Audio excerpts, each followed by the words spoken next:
For 15 years, Sandra fought so hard to live, and not just to physically be alive, but to truly be alive. To her, to Sandra, to be truly alive meant to be dedicated to her beloved family, to her husband, Yaron, to her children, Noah, Mia, Benjamin, and Serena, to her mother, Eva Baum in Liechtenstein, to her siblings, Michael and Claudia. To be truly alive meant to enjoy adventures and good times with her many close friends. And to be truly alive meant to support countless others through her work at Hebrew Cemetery, through her charity work, and through her advocacy. Sandra had a superhuman strength. It's hard to believe that she is no longer with us. Jewish tradition teaches us to respond to the news of a death with these words of blessing, words that affirm God's continued role in the affairs of the world even as we grieve this loss. Baruch Dayan ha'emet, blessed is God, the judge of truth. Adonai natan v'Adonai lakach, the Lord has given and the Lord has taken.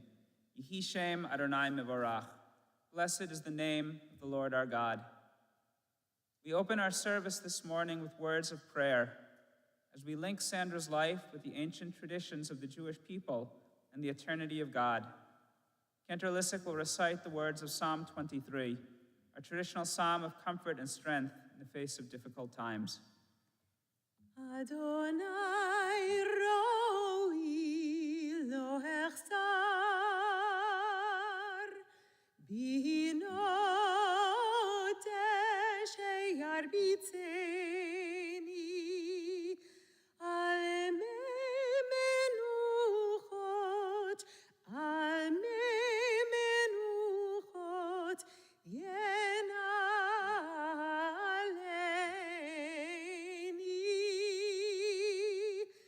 nafshi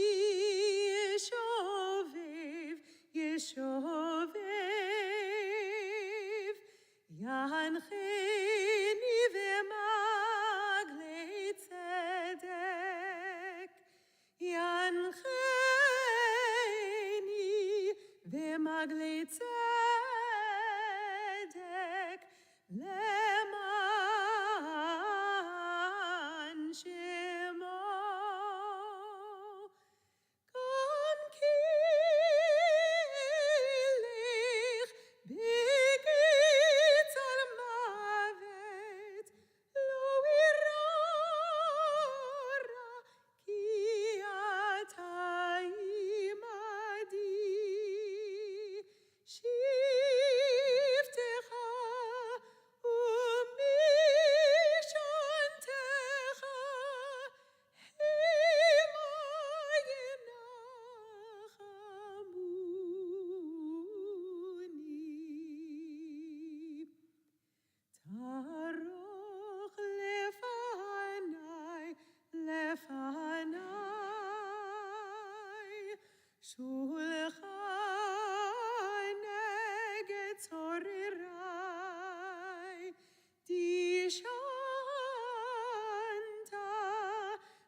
Psalm of David, the Lord is my shepherd, I shall not want. God makes me to lie down in green pastures and leads me beside the still waters. God restores my soul and guides me in straight paths for God's name's sake. Yea, though I walk through the valley of the shadow of death, I will fear no evil, for you are with me. Your rod and your staff, they comfort me. You prepare a table before me in the presence of my enemies. You've anointed my head with oil, my cup runs over.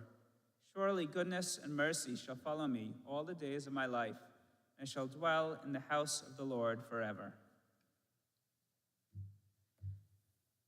There's a beautiful teaching in the Talmud, in the Gemara. It asks, what does the verse in the Torah mean when it says, after the Lord your God you shall walk? It means, the Talmud teaches, to imitate the attributes of the Holy Blessed One. HaKadosh Baruch Hu nicham avelim, af ata nicham avelim. Just as God comforts the bereaved, so shall you offer comfort to the mourners. HaKadosh Baruch Hu kavar metim, af ata kavor metim. Just as God buries the dead, so shall you care for and bury the dead. Two of the most important mitzvot, being there for people at their lowest moments, guiding them when they don't know where to turn, and affirming the eternal value of a human life by caring for a person's body after they have passed away. The image I have of Sandra in my mind is of the way that she diligently fulfilled these mitzvot for so many members of our Jewish community and their families during her tenure as the director of the Hebrew Cemetery. She supported families as they prepared for or responded to the loss of loved ones, and she herself physically made sure that their burials went smoothly. I can picture her with a shovel in her hand, making sure that the casket was lowered correctly or was covered with earth. Then after the service, I would be amazed and I would go up to her and say, how are you possibly here? Didn't you just post on Facebook yesterday that you were in the hospital? Or, how are you here? Did you just jump out of a plane yesterday? Nothing, not her health, not heat, not rain, could keep Sandra from fulfilling her mitzvot. She was a trusted colleague to all of the rabbis and cantors in this city, and I personally am thankful that I knew I could call her for advice at any time, and for the gentle way in which she guided me as a new rabbi in town and taught me the local customs of the community. How did she keep going for so long? How did she feed that fierce determination to be truly alive? Maybe it was her family, who she loved so fiercely, who she expressed so much public pride for, often on Facebook, even when they did not want her to. Perhaps it was her faith in God and devotion to Judaism. Perhaps it was her friends who cared for her.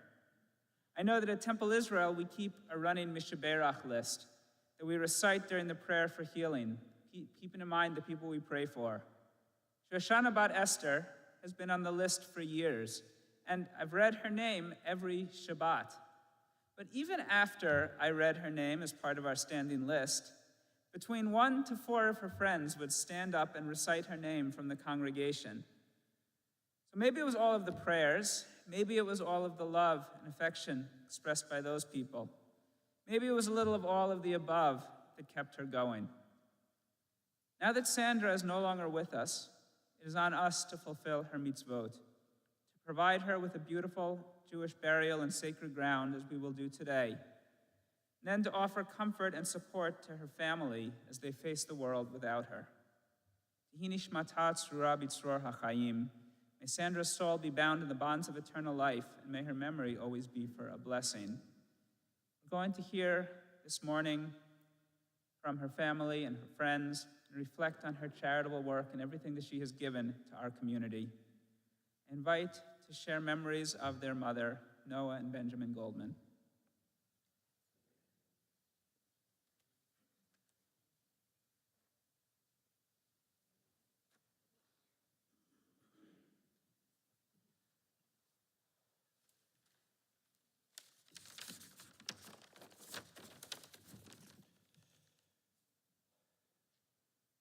There really is no such thing as self-made.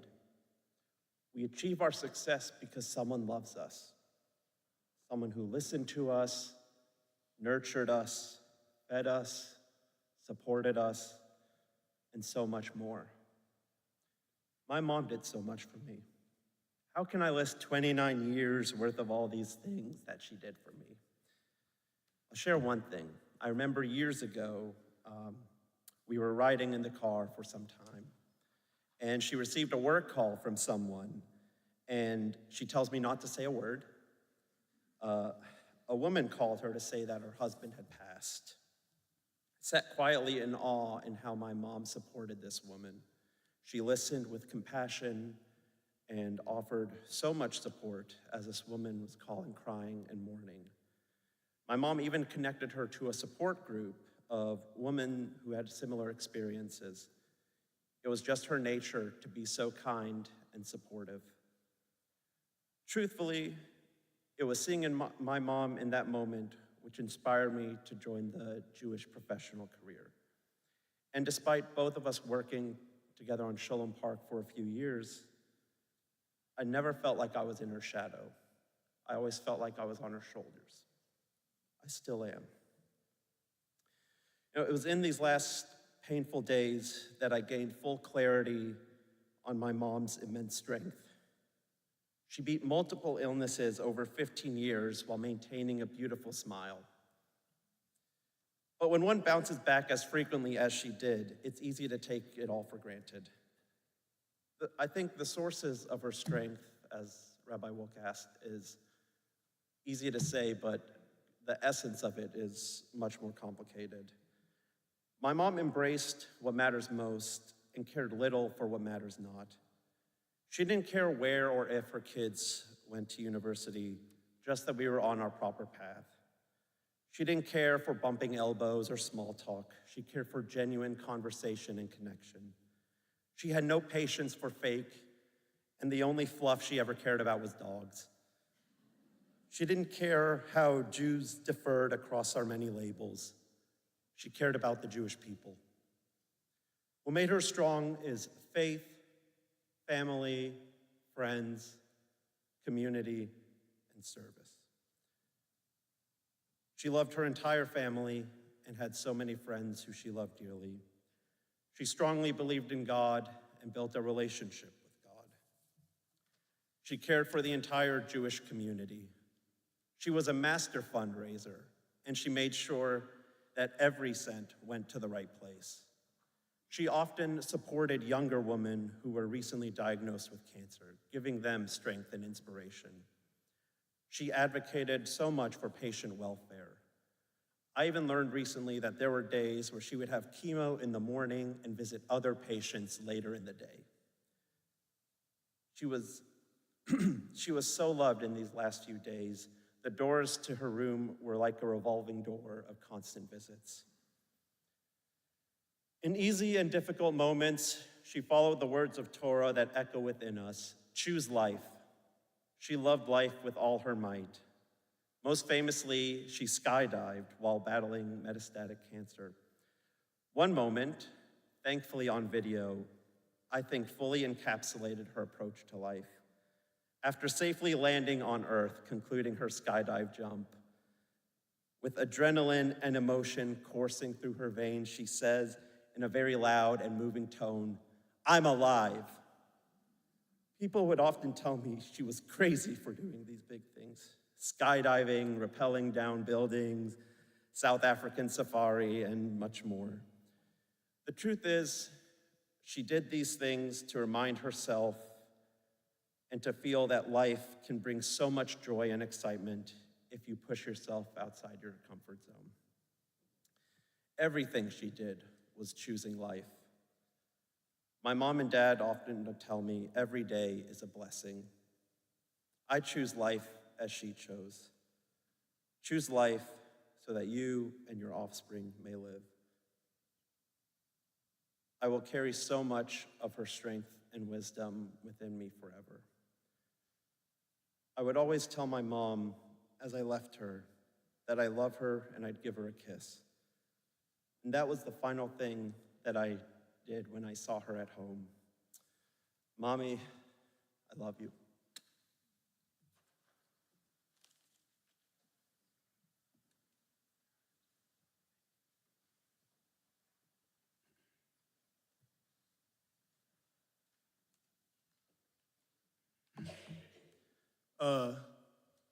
This is my second funeral.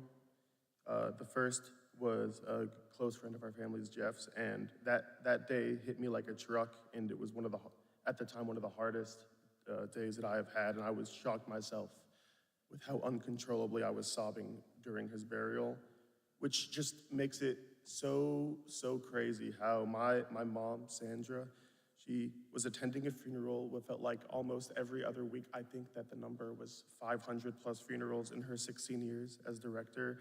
It is impossible to fathom the weight that she carried with her every day. I cannot imagine how she was able to do that for so long. I have to tell you that most people do not do the best job of comforting someone. I mean, there's usually, you hear one of three lines. No offense, I think it's an impossible task to do and to comfort anyone in one of the lowest moments of their lives, and there's really not many options of what to say.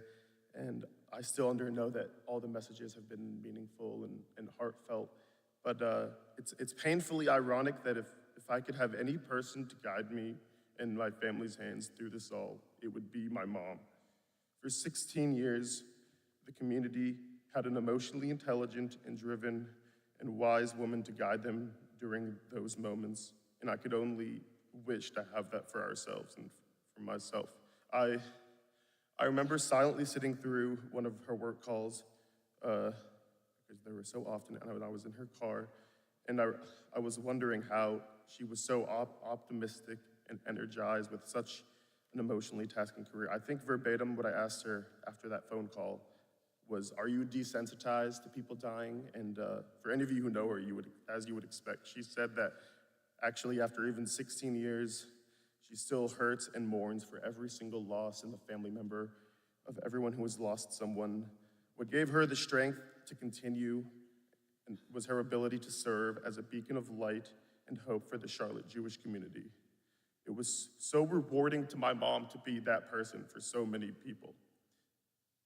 I accept that I have a lot of bias, but I wholeheartedly believe that she is a one-of-a-kind person and the most beautiful soul that I and most people will ever meet. And despite her ugly battle with cancer over the past 15 years, she excelled with such an emotionally taxing job, loved and supported by my dad, us and the 4 children she had, and she made countless lifetime friendships here. And in that time, she was able to raise, I believe, over $1 million for charity. And that doesn't even count all of the non-charity things that she was involved in. She was constantly doing things for the community outside of raising money. She still had the time to make us mostly delicious home-cooked meals. Some meals were not as good as others. But mostly her cooking was good. She scaled the side of a building. She went skydiving. She loved to dance. I mean, if we were ever at a bar or bat mitzvah or any event, I mean, she had the biggest smile, and when she could, she was there dancing with her. She was the last person on the dance floor. I was embarrassed how much she would be dancing there. Stop. She loved her life so much, and she lived so vicariously that there were truly times where I was so cocky that I almost forgot that she was dealing with such a horrible illness. She refused to show weakness to us. I believe that she fit more life into not only her full 57 years, but especially in those last 15 years than most people could do in 100 or 200 or any amount of time. I'll finish with this story.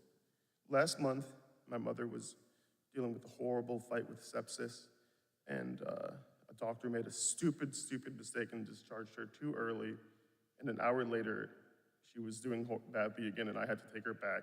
If you did get discharged, your bed has probably already been taken, so we had to go back through the ER. Once I knew that she was being watched for, I had to go park, and I finally came back, and it took me forever to find her because they had put her in a corner so that she wasn't near other people who might be sick in the ER. And she couldn't believe that I was even still there, because the thing she hated the most was us seeing her in her weakest moments. And what she said to me was that this will stick for me for the rest of my life. She said, "This sucks. This effing sucks. I hate this. I hate the emergency room. But you know what? I love my life. I love you all so much. And I'm so happy for what I've had. I can't lie and say that she never complained. She actually complained a lot about us, about her side effects, her treatments, whatever else. But no matter what she complained about, she still did it. She never moped. She never sat around and wallowed. She did it with love, and she did it for others. If she was tired, she would do it tired. If she was weak, she would do it weak. If she was scared, she would do it scared. She would do it in spite. She would do it for others. She would do it for herself. I challenge everyone here to try and just live even remotely the way that she did, where nothing stopped her from doing what she put her mind to. Her brain and soul were the strongest thing that I've ever seen. And if you lived your life 10% more like hers, then I think that you'd make the world a better place. I love you so much. May her memory be a blessing.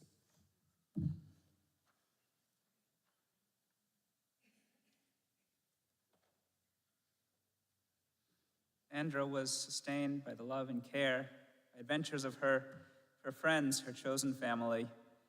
Called to speak about their friend Janice Zaks and Kim Sorrell.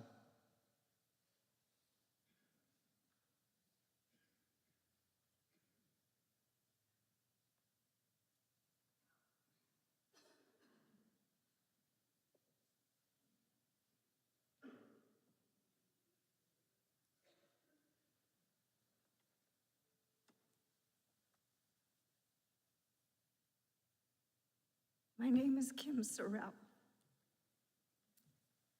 Sandra has been my friend for almost 20 years. I'm sorry, but this is the way I'm going to sound. We met in 2006 when we each had a son in the Forest preschool class at JPS. We clicked and became friends very quickly. Sandra has been an inspiration, a real friend, and a heroine in both her own story and my story. And I have no doubt that she has influenced many of your stories too. And Sandra, when talking about Sandra, there are so many topics that mattered, so many stories that can be told, it's hard to select only a few. One thing I do know is that Sandra loved her family and loved her friends fiercely. She has been the rock of her family, the nucleus of her friends, and the warrior of fundraising for all of the causes and communities that were dear to her heart. I realize Sandra is leaving behind multiple legacies, but I truly believe that if you asked her what is her greatest accomplishment, I believe she would immediately respond, her family. The love of her life, your own, and 4 very strong and independent-minded children, Noah, Mia, Benjamin, and Serena, will all be okay because of Sandra's strength and heroism. This family will surely carry on by Sandra's example of how to live a full and worthy life of loving and giving of herself. I personally have so many fun and meaningful memories made with Sandra and our families. Spring of 2007, walking the indoor track at the JCC, confiding in Sandra that I was pregnant with our 3rd child. Holly had been traveling for business at the time. I'll always remember Sandra exclaiming, "Ooh," in her thick accent with a gleam in her eyes. We were both nervous and excited about how and when I was going to let Volley know. We giggled about this secret for 5 days and reminisced over it, laughing up until just recently. And then on a more serious note, in the spring of 2013, Sandra helped me create the bar mitzvah celebration of our oldest son, Ethan, while I sat in the ICU with our youngest son. All the while, Yaron was recovering from surgery in the hospital next door. That was our beautiful Sandra. I am not sure how to operate without Sandra in our lives, with this hole in my heart, but as I said earlier, I will continue onward by her example. Looking back at all the memories shared with our friends, with our families, at many Thanksgivings, the shared birthdays, and everything in between, I'll always be forever blessed to have had our beloved Sandra as my friend. My daughter taught me a saying just yesterday. God gives his hardest battles to his strongest soldiers. Sandra's been a brave warrior for a very long time. If you give me all day, I would be able to speak about her forever. However, the connection I have felt with Sandra and everything I've taken away from our friendship I would not be fully able to come out in words. I'm sorry, it would not be fully able to come out in words. Her love and her spirit lives on deep in my heart, a warmth that will never fade. Thank you, Goldman family, for sharing your wife, your mom, with me and my family. You are loved and will be missed, my Sandra.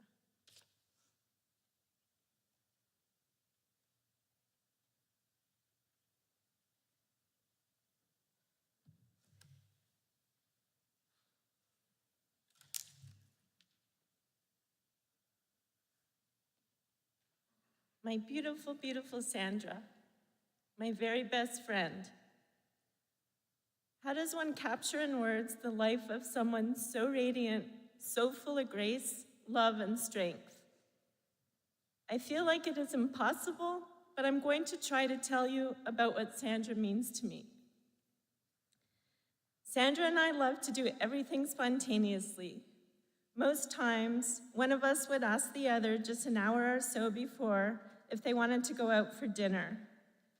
We would quickly figure out what we could leave our families to eat so we could spend quality friendship time together. Our tight-knit group of girlfriends was so valuable to her. She let us be there for her treatments, to support her where she wanted to shield and protect her family from seeing her go through her therapies. It was a gift to be part of this friendship, to care for Sandra as she cared for us. She ensured we enjoyed and celebrated life together as the core of our circle of friends. Sandra was a beautiful speaker. She spoke at fundraisers at the hospital. This past summer, she studied to be a celebrant to officiate and solemnize ceremonies. She graduated as the valedictorian of her class. Sandra moved listeners to standing ovations wherever she spoke. I could tell Sandra anything, and she would always know what to say.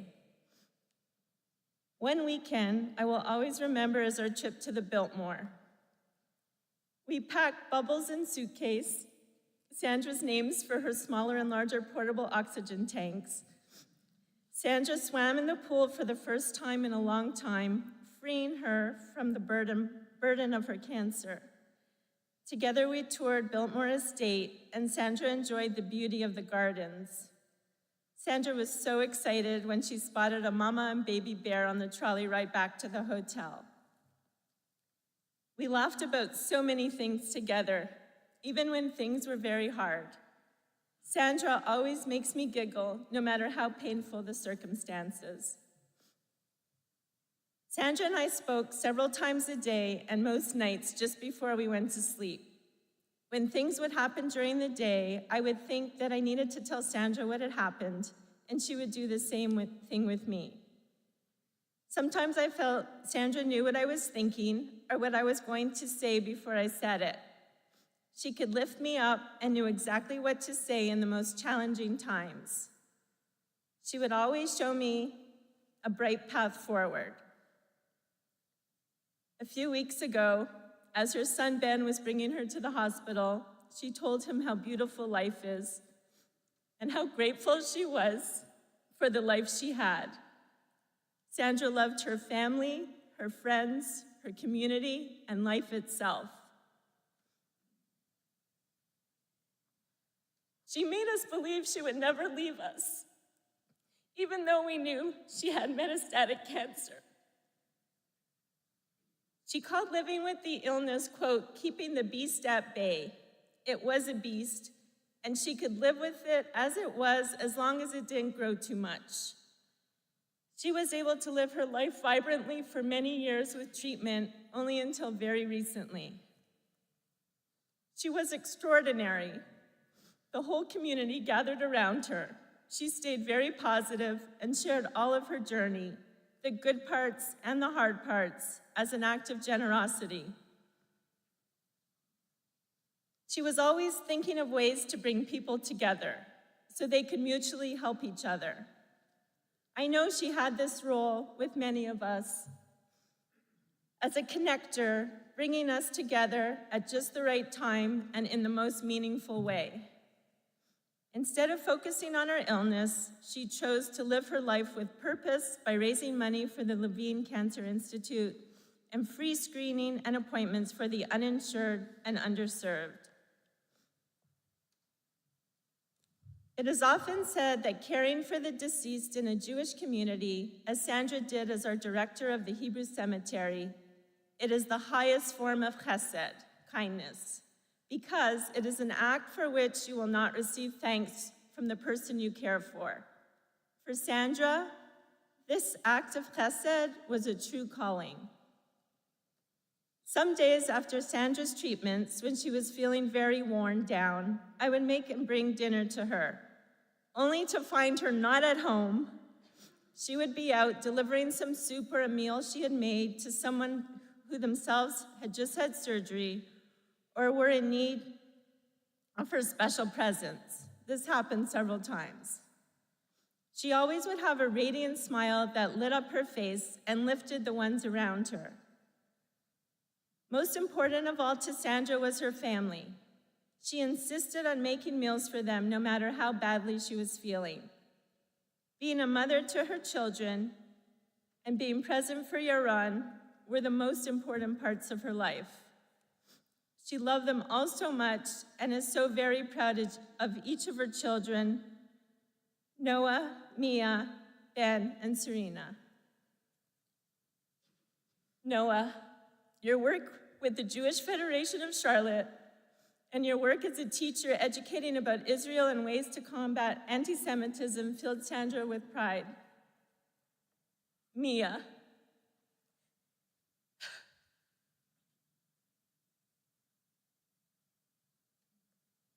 your move to Israel, making Aliyah, transforming your life, meeting Yahav, working so hard to build a life for yourself there, your studies to work with children to help alleviate their trauma are all things Sandra was so proud of. Ben, finding your calling made Sandra so proud. She loved seeing you grow and thrive, spreading your wings and settling out on your own. Serena,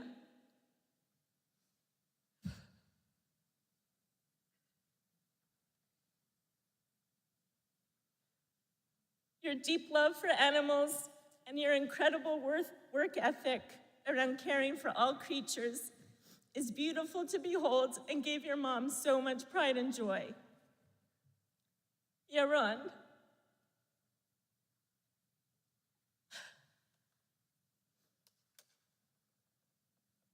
you were the love of her life, her everything, and her rock.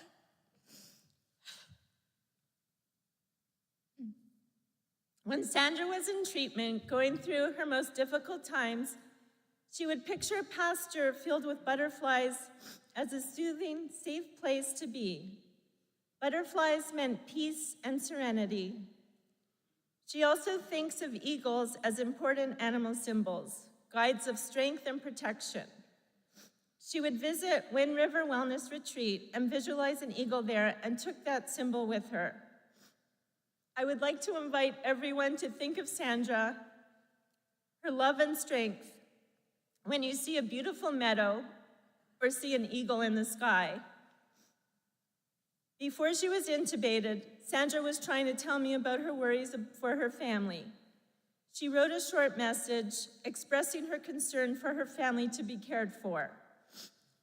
She asked the community to take care of her family in the same tradition that she took care of all of us. I will miss her every single day. I will miss her laugh, her wisdom, and her spontaneous dinner invitations. I will miss our daily talks and our nightly goodnights. But even though she is no longer with us in person, her love, her strength, and her radiant spirit will remain in our hearts forever. And as Sandra taught us, quote, "Our work is not about what ends. It is about what remains. The story, the love, the meaning we leave behind. Sandra's story, her love, and the profound meaning she brought to all of our lives will endure. I love you with all my heart, my dear Sandra. May her memory be for a blessing."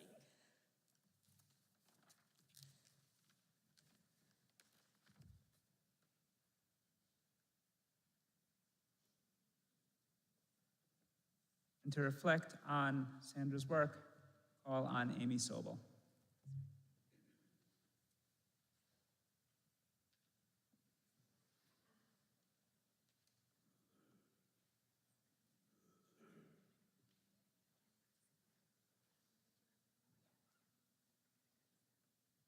So I have been tasked with sharing some of the activities to which Sandra dedicated her time and talents.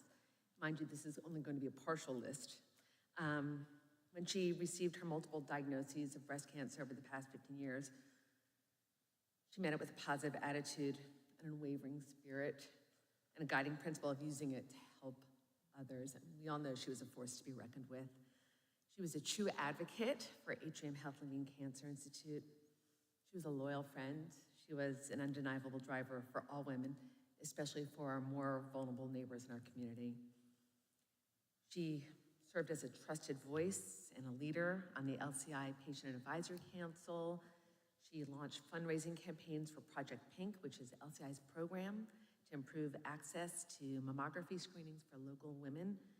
And we all know she jumped out of an airplane. She inspired others always through her willingness to authentically share her personal story at so many different events. She never said no. With Dr. Hadzakotic, who, as a side note, was trying to cancel surgery so she could be here. And I said, "You better not, because Sandra would kill you." She and Sandra organized the Pink Runway event to highlight and honor breast cancer patients and their physicians and clinicians to raise funds for the Sandra Levine Young Women's Breast Cancer Program. She expanded and grew the Celebrate the Tata Adult Women's Soccer Tournament, support of Project Pink. She advocated for the LCI Healing Garden, inspired her dear friends to make it happen. She designed a patient-to-patient guide to prepare newly diagnosed patients for what to expect for their treatments. She served as a spokeswoman for the Patient Voice at the Cancer X celebration in 2024. She was a recipient for the first Project Pink Partner of the Year for her incredible efforts to support the program. In addition, she was part of the PFAC, the Patient Family Advisory Council, and that's the voice of healthcare consumer in the hematology oncology space. They offer insight and recommendations to facilitate LCI to be more responsive to meet the needs and improve the care of patients and their families. PFAC members open their hearts, they share their experiences, they collaborate with one another, with physicians and the APPs and nurses and administrators on projects and documents and policies and anything else that would affect the life or care going through cancer treatment. And they're crucial to meeting the LCI standard of love, of the loved one standard.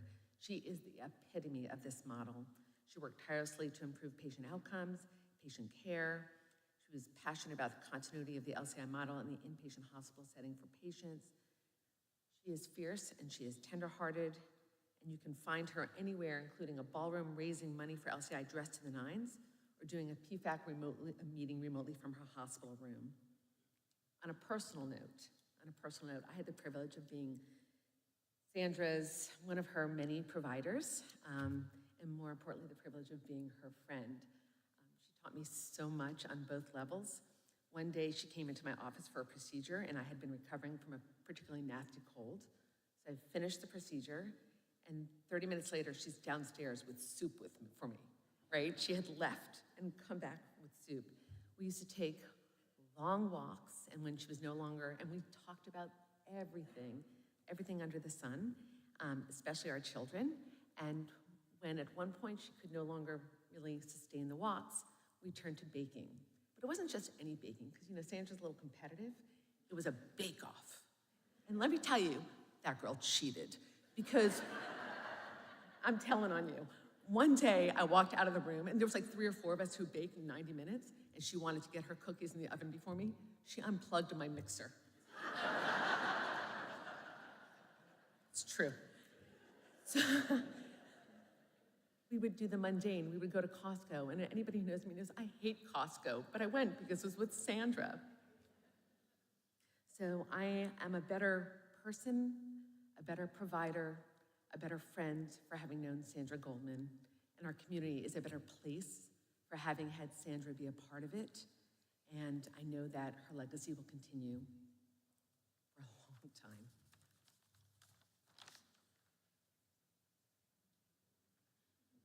Finally, Sandra's friend and colleague, Rabbi Judy Schindler.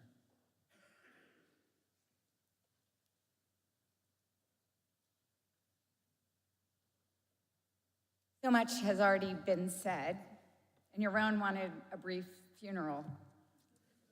But still, I'm sorry, a little bit more needs to be said. Sandra Goldman loved Shabbat dinners. They brought together so much of what she cherished: family, food, and faith. Around many Shabbat tables, the family pauses to acknowledge the centerpiece of their home: the mother, the wife, the woman who makes it all happen, by reciting a passage from Proverbs 31 called Eshet Chayil. It begins, Eshet Chayil mimsa, a woman of valor, who can find her, for her price is far above rubies.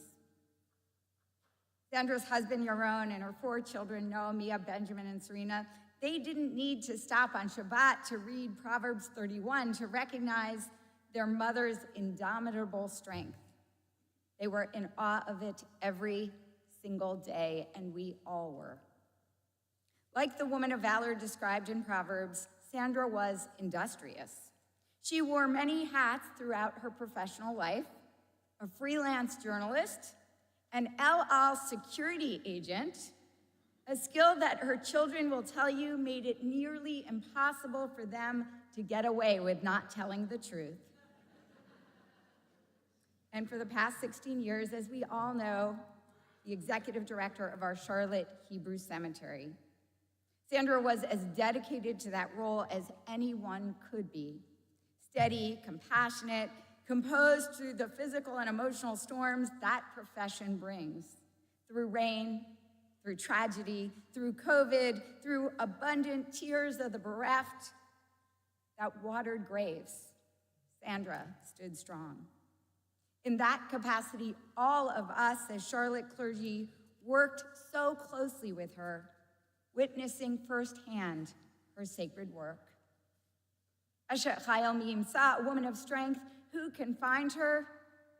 The heart of her husband trusts her, and he has no lack of gain. Yaron and Sandra trusted each other completely and stood by each other steadfastly. Yaron had no lack of blessings in his life with Sandra at the helm of their home. He, a Jew from South Africa, and she, one of the few Jews from Liechtenstein, a tiny country in the Alps near Switzerland, they met at a hotel bar in Tel Aviv, where they both happened to be staying. The bartenders, who already knew and admired Sandra, told Yaron, "Kedai lecha lehakir ota."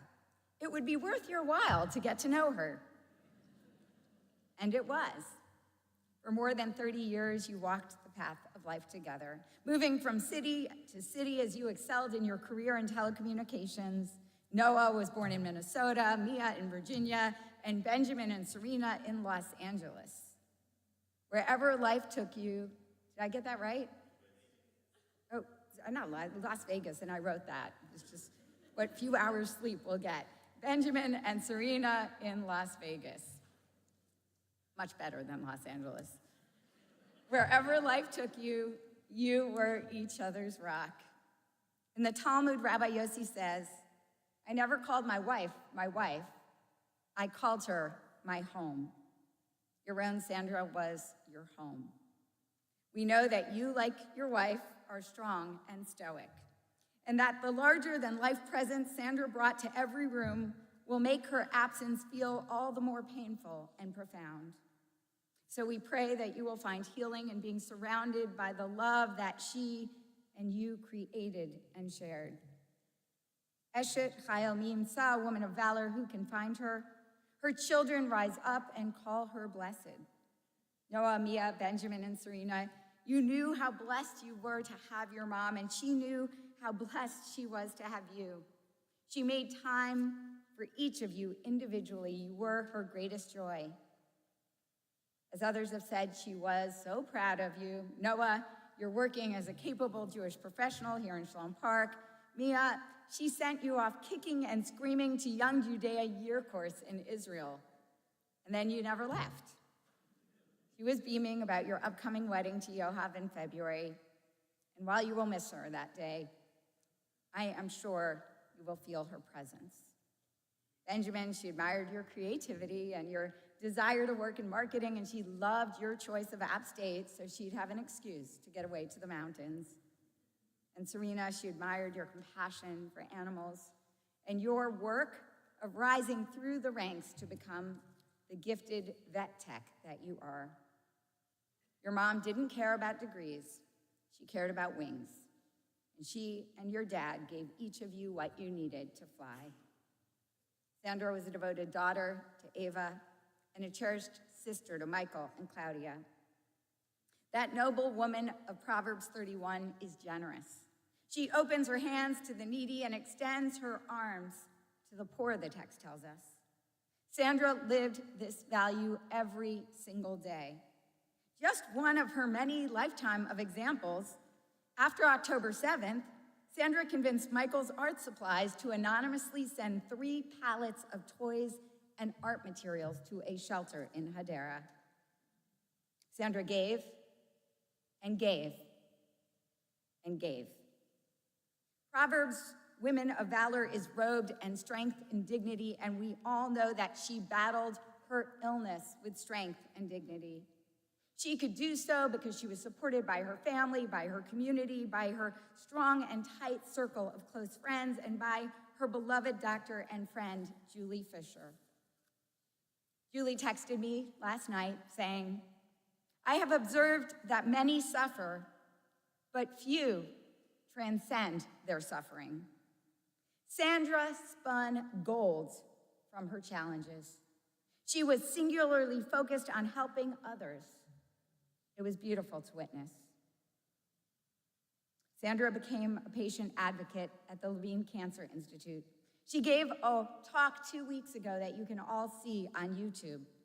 She looked really good, and she, like we, had no inkling of the medical downturn that would so quickly come her way. She said in that talk that she learned how to live with a body that was sometimes strong and sometimes fragile. And she described her lowest moment 2 months ago when she was hospitalized with sepsis and struggling and for a moment feeling sorry for herself, when a music therapist, a Queens Hillel grad, I may add, entered the room and sang Avinu Malkeinu. And Sandra was lifted again. She loved her faith. Sandra's father, Fritz, of blessed memory, was a Holocaust survivor, and that legacy inspired her lifelong dedication to the Jewish community. Sandra never missed an opportunity to do a mitzvah, to cook for a neighbor, to welcome one more guest to her already overflowing holiday table. If I can make a difference, she said, if I can help one person, I will. And after retiring from the Hebrew cemetery, and drawing on her experience of having managed hundreds of funerals, she just launched her own death concierge business. I Googled it. Nothing like that seems to exist in the world, but she made it happen. Sandra died the week that we as a Jewish world read the Torah portion, Chayei Sarah, the life of Sarah. And these are the years of Sarah's life Vayihiyu Chaye Sarah, these are the years of Sarah's life, 127 years. And Sarah died in Kiryat Arba, now Hebron, in the land of Canaan. And Abraham proceeded to mourn for her and weep for her. These were the years of Sandra's life, 57 years. And we mourn and we weep for her. Before she was intubated last week, she held the doctors off so she held them off long enough so she could call her family and let them know how much she loved them, just in case her lungs would not recover. Sandra told me often that she believed that God would determine her day of death. She couldn't change the fact of her death, but she could control how she lived. And similarly, she taught 2 weeks ago at LCI, we cannot change the fact that cancer happens, but we can change what happens to the human spirit when it does.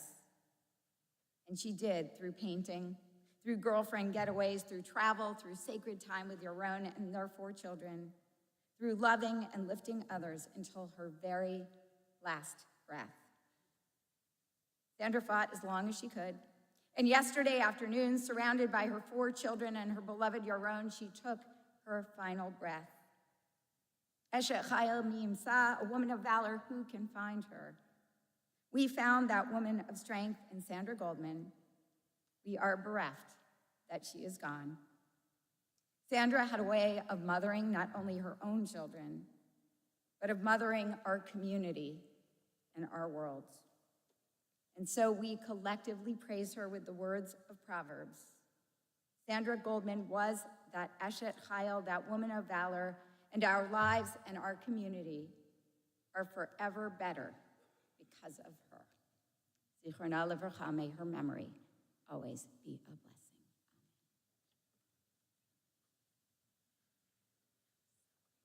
I call on Sandra's brother, Michael Baum.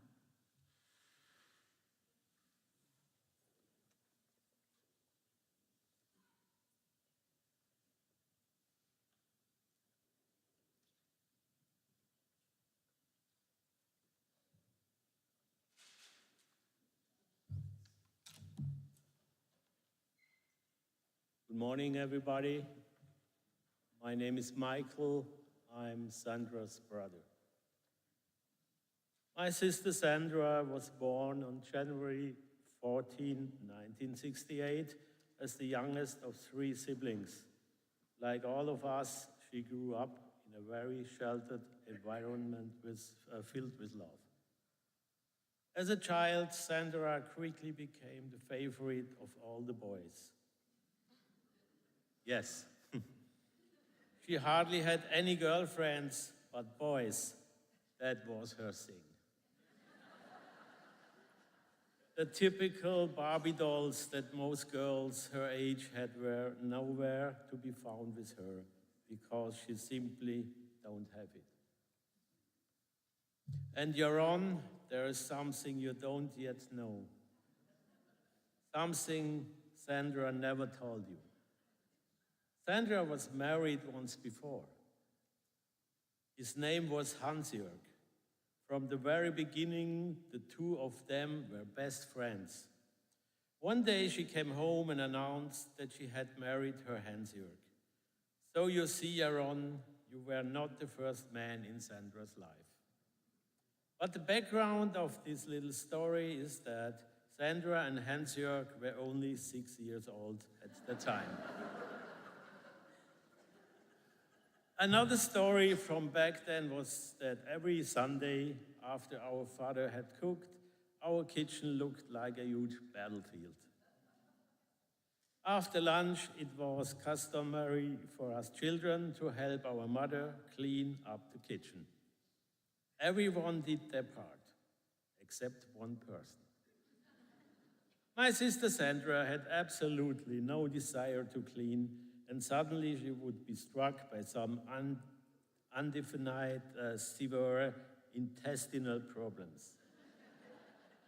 So she would disappear to the bathroom and wouldn't reappear until everything was done. This went 1 week after week. Yes, my sister could be very attentive when necessary. Another funny anecdote took place in our late father's car. During a drive, my father asked Yaron whether he was taking good care of Sandra and would be a good husband to her. Yaron, in his typical way, gave a short but clear answer, simply yes. Sandra, sitting in the back, heard this and called out to Yaron, "Is that all?" My father couldn't help but chuckle. In her youth, my sister was a party girl. She loved to dance and celebrate passionately. On her first trip to Israel, she met and fell in love with her future husband, Yaron Goldman. Stories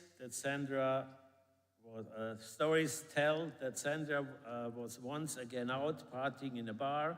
She was dancing on the table, slipped, fell, and tore the cruciate ligament in her knee. The first person to help her was Yaron. And that's how the story began and continued these days. My beloved sister, that is not the end, but the beginning.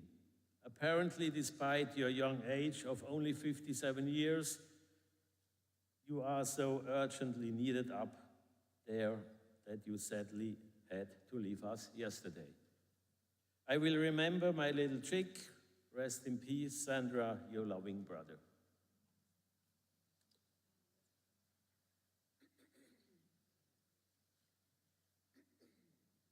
Please rise for the El Malei Rachamim, the memorial prayer, chanted in memory of Shoshana bat David Halevi ve'Esther, Shoshana, the daughter of David Halevi and Esther.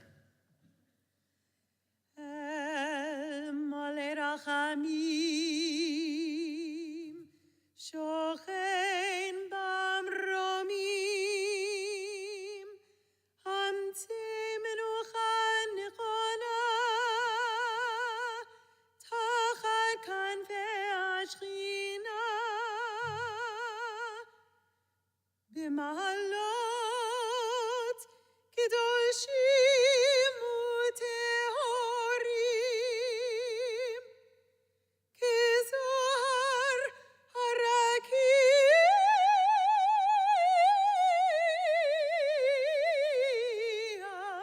mazhirim,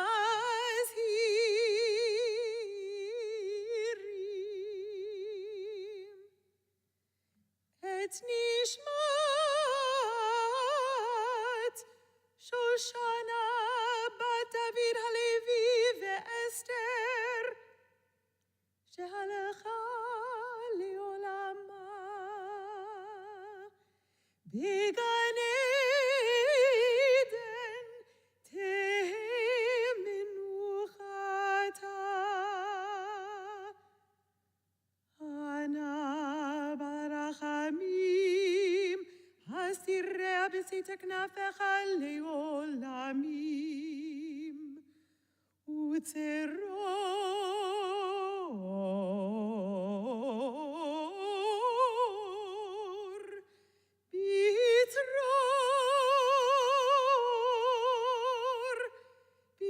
בצרור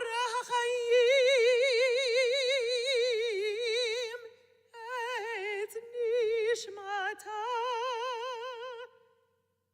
אדוני הוא נחלתה,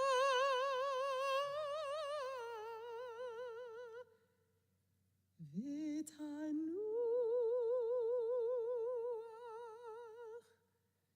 בשלום על משכבה, ונאמר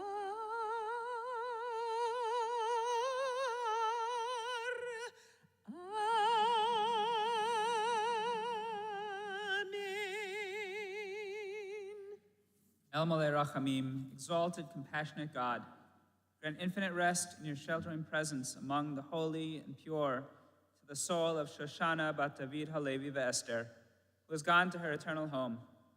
Merciful One, we ask that our loved one find perfect peace in your eternal embrace. May her soul be bound up in the bond of life. May she rest in peace, and let us say, Amen. In just a moment, we will escort Sandra from the sanctuary, escort her to her final resting place in the sacred grounds of Hebrew Cemetery.